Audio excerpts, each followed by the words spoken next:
and Can feel the energy. can I tell a story? Do you guys mind if I Yes. tell a little story?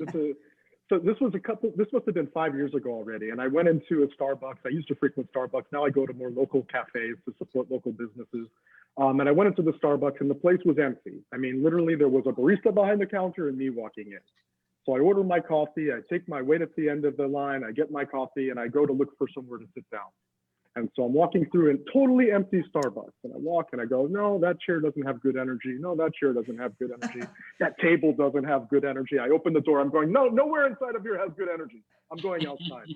So I open the door, I go outside, I go, no, that table doesn't have good energy. No. And then this table, like, oh, it's like glowing in my mind. I go, this table has good energy.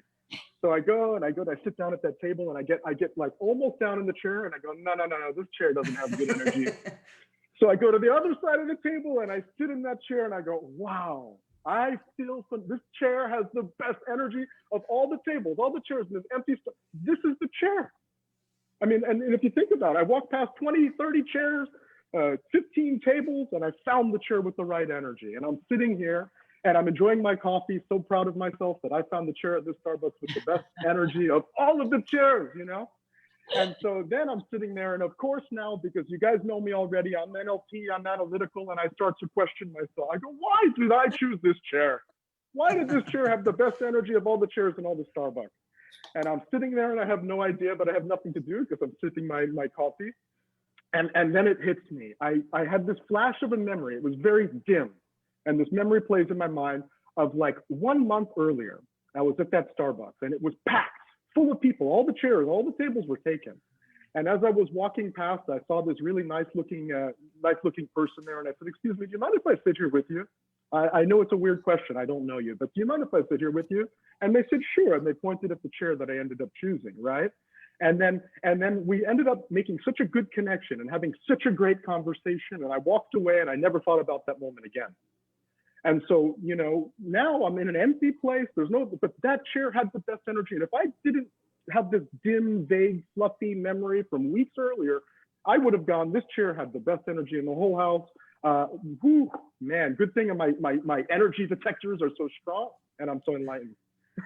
but a lot of times what feels like our intuition is actually these unconscious responses that were pre-programmed in by memories, and most of our memories in our lives fade. If you think about asking someone to tell their life story, they probably only have 7 to 12 memories that are highlighted in that whole story. And all the times you drove to work the same way just kind of gets dimmed down and pushed to the back and deleted. But those things influence us in these little ways that all of that combination of all of that personal history is what builds up our own unique personal intuition. Not to discount that there's stuff in the world outside of our power. But one of the things inside, as Esty said, between our ears or behind our nose and toes is our intuition. And an intuition is not a thing, it's not a noun. You can't put an intuition in your purse, in your backpack, in your trunk of your car. That an intuition it's a process. You intuit things. And sometimes intuitions, highly intuitive people can be intuitive and correct very high percentage of the time. But not in my experience. I've never met someone who, no matter how intuitive they are, that they're right 100% of the time. They're always right and they're infallible.